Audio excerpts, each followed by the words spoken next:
Assalamualaikum warahmatullahi wabarakatuh. My name is Nur Shabana binti Muhammad Azdan and my metric number is D193124771. So now me and my group members are going to present about annual report of Dashedi Company. So now I'm going to explain about Dashedi Company. Dashedi Milk Industries Berhad was established in 1963 in Petaling Jaya, Selangor. For 48 years, we have embraced these changing lifestyles of our consumers and evolved to meet their nutritional needs better. Today, DLMI is a 600-strong company that offers an extensive range of quality and delicious milk-based dairy products, from formulated milk powder, yogurt drinks to fresh milk and UHT, distributed nationwide to help Malaysians stay nourished and healthy to help them move forward in life. So now I'm going to explain about the halal commitment.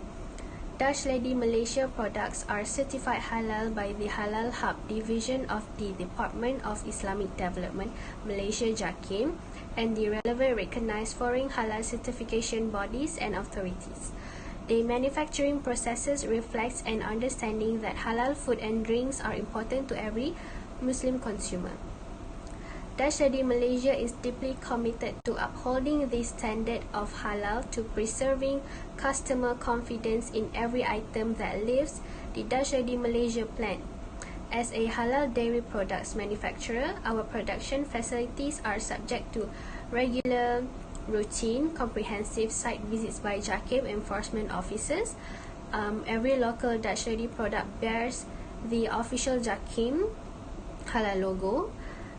Imported Dash Lady products are certified halal by the respective country of origins halal certification bodies recognized by JAKIM. So now I'm going to explain about the product. Dash Lady has three product category, which is liquid milk, milk powder and yogurt. So the product provide the most delicious, nutritious and high quality milk for you and your family. It is also packed with high quality milk protein, calcium and other essential nutrients. Dash Lady supports the growth of strong bodies for stronger individuals. Now is a liquidity ratio.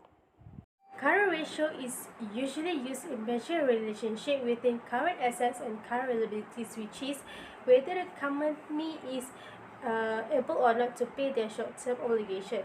This current ratio is calculated by the current assets divided by the current liabilities.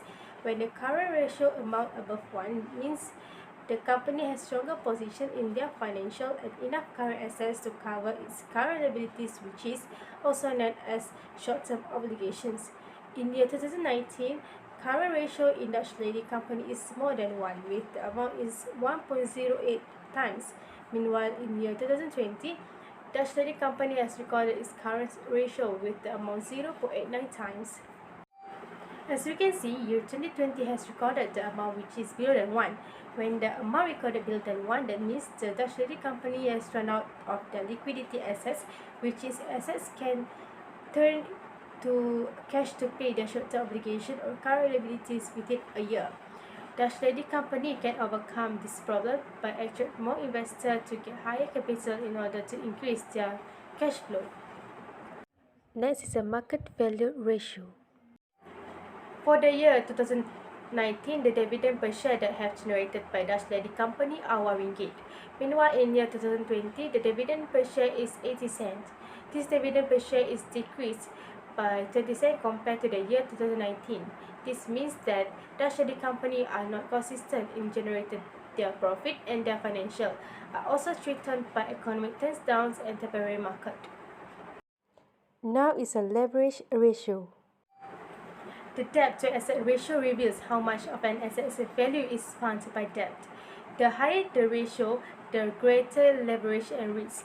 Creditors typically utilize the debt to assets ratio to assess a company's debt load, repayment capabilities, and future loan eligibility.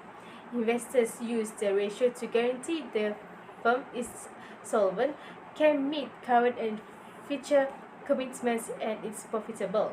Based on the table above, the company is in a better solvency position. It is because on the year 2020, the debt is lower, which is 66.61% compared to year 2019, which is 67.44%. The company's debt has reduced at the 2020.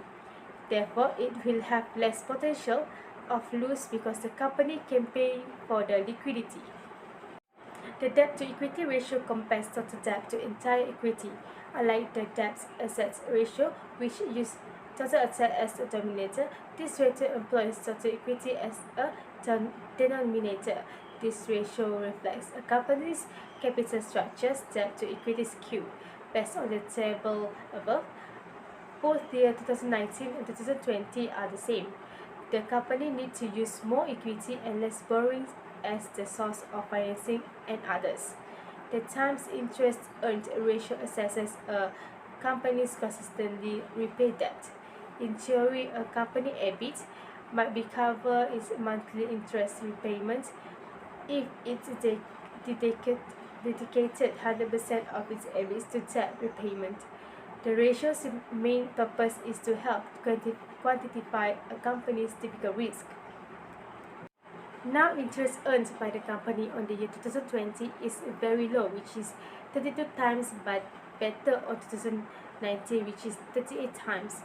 This is because the debt ratio dropped into this company. When the ratio is dropped, the lower for the company to fulfill the interest obligations. So I will continue. The next slide is about bar chart of the stock price of Dutch Lady Industry BHD from November 1st to December 2nd, 2019. On November 12th, the stock price appears to be stable. The stock price remains stable after a few days. From the 18th to the 20th of November, the stock price fluctuated, while on November 22, the price increased and the price began to rise after that. Furthermore, the figure on the 29th of November show an increased stock price until the 4th of December. The stock price of the bar chart then increased over the next few days until December 7th. However, on December 8th, the stock price indicated an increase and then began to fall. The conclusion with this annual report and include a fundamental and technical analysis. Each have their own specialty and function in determining a company's health, stability, and understanding of how it conducts business. Furthermore, various accounting approaches by various organizations frequently have drawbacks. The visible benefits level of the business may change in the future as a result of the various strategies used, for better or worse. We choose the type of analysis because it provides strategy insight into the company's financial performance and allow us to study and analyze Dutch Lady Industry Berhad's performance in 2019 and 2020. Okay, so the importance of protection as well as the efficiency of company management can be influenced by macroeconomic factors such as economic conditions, industry conditions, and so on. The goal is to profit from future market fluctuation by extraction prediction from them. Furthermore, using historical price and volume data, technical analysis can be used as an alternative to stock selection. In terms of technical analysis, we believe that line charts are one of the easiest chart to read because they teach inexperienced broker an investor how to make the best investment decision. Line chart, on the other hand, are useful because they make it easy to see trends change over time.